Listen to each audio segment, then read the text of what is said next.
Naka-on na ba to? Hi guys! Hi guys! Another episode of my vlog. And this time, magro-road trip lang tayo. Drive lang, ganun. Papakita ko sa inyo yung mga views na pwede naming makita dito sa road trip namin ngayon dito sa Norway. So, let's go. So guys, let's start our road trip today by, of course, driving the car.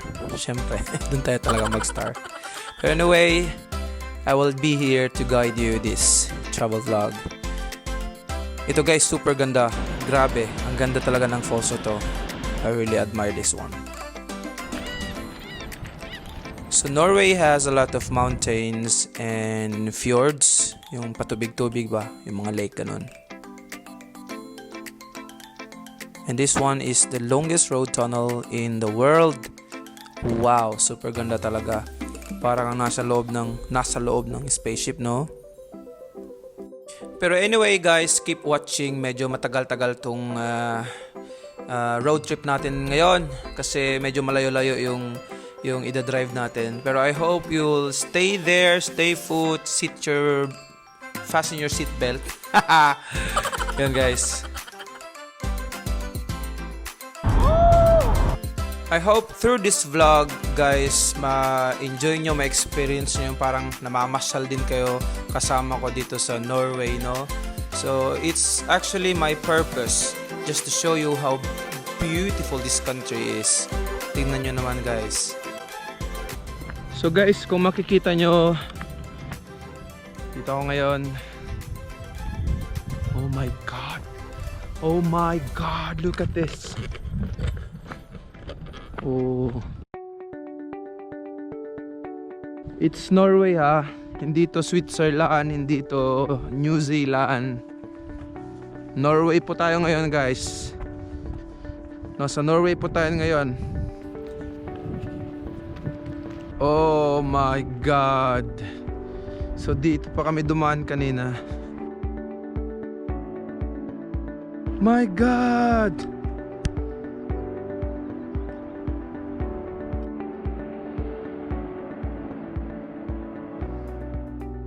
Next spot is Sognefjella guys. Dito sa part na to ng Norway, actually it's summer nung nandito kami na nag-drive. It's supposed to be hot.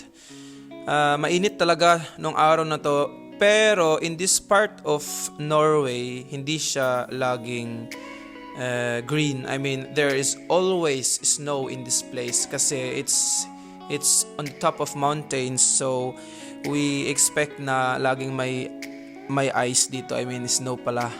So, ayan, ang ganda. Super ganda kasi it's really amazing to see na ang kapal ng snow. I mean, it's really how many meters up there. Tingnan nyo naman. Grabe. Nakaka-amaze talaga. This country is really amazing. I love it. I love it. Wow.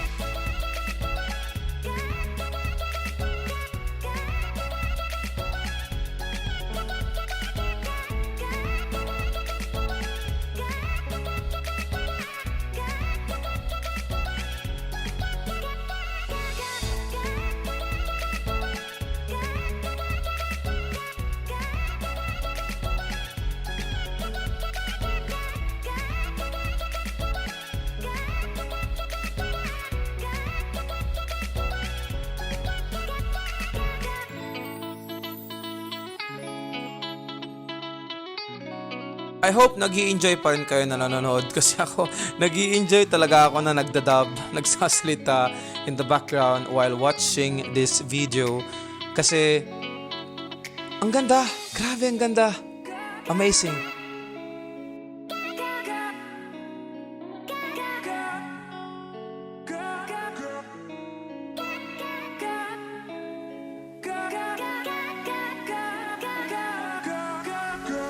Look at this guys, grabe ang ganda. I remember that day na nag-drive kami dito and I was like, oh my God, because I've never been here, so it was my first time to see this part of Norway, no? Super ganda talaga. Amazing country. Yun na lang masasabi ko talaga. Sana na-enjoy nyo talaga manood nito. Grabe oh. Tingnan nyo oh. Yun oh.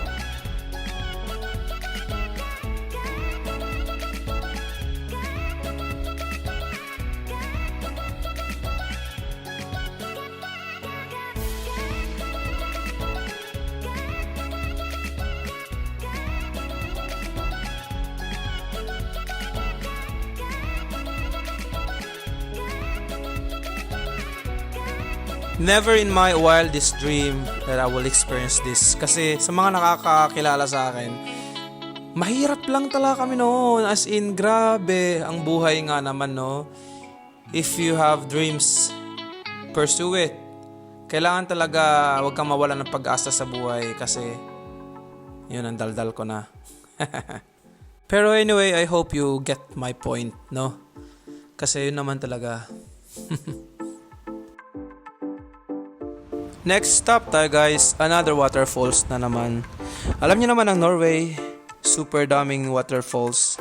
Kaya tinatawag nilang ang Norway, aside from land of midnight sun, the land of thousand waterfalls and lakes.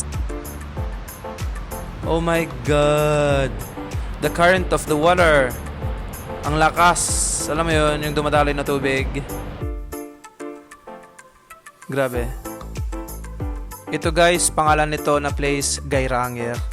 Bale, nag-stop over lang kami dito, minto lang para magwiwi, tapos picture-picture. Ito naman guys, huminto lang din kami dito all of the sudden na hindi namin alam na ganito pala kaganda dito. Tignan nyo naman. Huminto kami para mag-CR din. Madami-daming CRan ang nangyari sa road trip na to, grabe. Pero anyway, enjoy pa rin kasi ang views, ganda. Punta naman tayo ngayon sa Ålesund, Norway. Ito yung tinatawag na Little London kasi yung matataas na building, tapos ayun, ganda. Ganda rin ito eh. Ka-amaze din. Meron siyang parang grotto, tinatawag yung aakyatin mo yung bundok. I don't remember how many steps. Pero ang ganda, tapos yung view ganito, makikita mo. Enjoy, ganda. This place is called Axla in Ålesund. So, you have to go there pag napunta kayo dito. Dito guys, pwede ka rin mag-picnic kahit saan. Tingnan nyo naman to.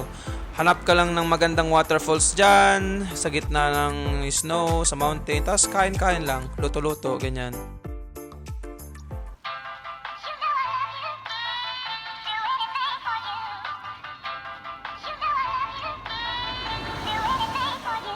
Grabe guys, kung saan-saan na talaga tayo nakarating nito ha. Ang swerte-swerte nyo ha, nalibre kayo sa gastos, nakapasyal kayo sa Norway.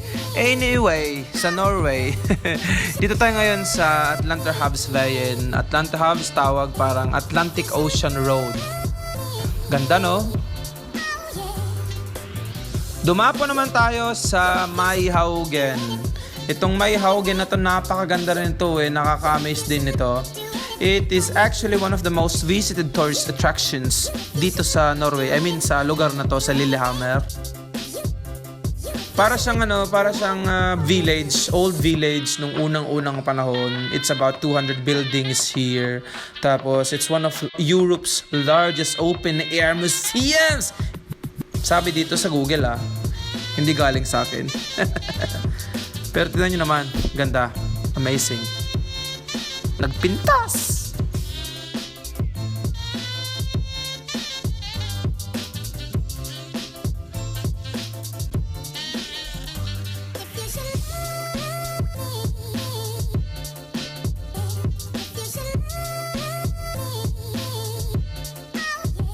Guys, you can follow me on Instagram. It's 17addo.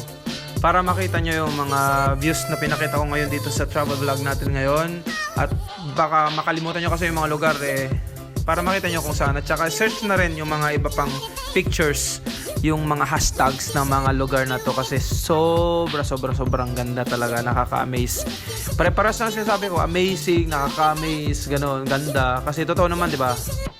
Sino namang hindi ma-amaze?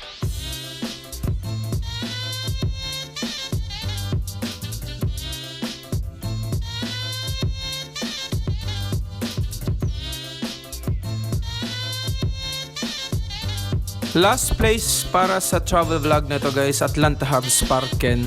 It's like ocean park. Iba't ibang klase ng isda. May iba't ibang klase at uri ng isda na makikita dito. Tapos iba't ibang klase ng isda talaga. Isda lang ba ang makikita dito? Pero anyway, sana nag-enjoy kayo at ma-enjoy nyo pa the rest of this vlog kung nanonood pa kayo. Hindi ko alam. Pero anyway, I hope na na-enjoy nyo yung travel vlog at pagsasalita ko background. Alam nyo naman, this is not actually usually what I do. Kasi nga, alam nyo naman, sa antibangat lang yung lagi kong binibideo. Pero anyway, I'm trying my best to show you the beauty of Norway. Kasi it's a privilege. And I'm happy enough to be here in this country kahit malungkot, malayo sa family. Pero enjoy eh! Enjoy! Hey, what's up? Just wanna say thank you also sa mga nasusuporta sa akin, sa lahat naman natutuwa sa mga videos na ginagawa ko. Pasensya na kayo kasi super busy at ngayon, syempre kinailangan ko lang huminga. Kailangan ko ding lumabas ng bahay kasi nga nagbakasyon. So, I needed to do this vlog. Vlog ko na para makita nyo kung ano mga nakita ko rin at matuwa din kayo kasi natuwa talaga ako, guys. Sobrang ganda talaga ng Norway. I hope one day you will visit here. Sabihan nyo ako para kita tayo ha. Pa-autograph kayo sa akin. Feeling. But anyway, salamat guys. Salamat. Thank you for watching. And hindi pa tapos. Ilang minutes pa to eh.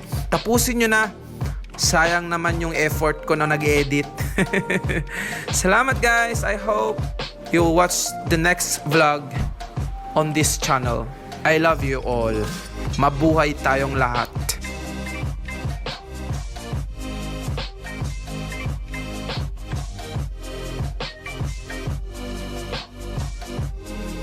Gaya ng laging sinasabi ng Tibangat sa mga videos niya.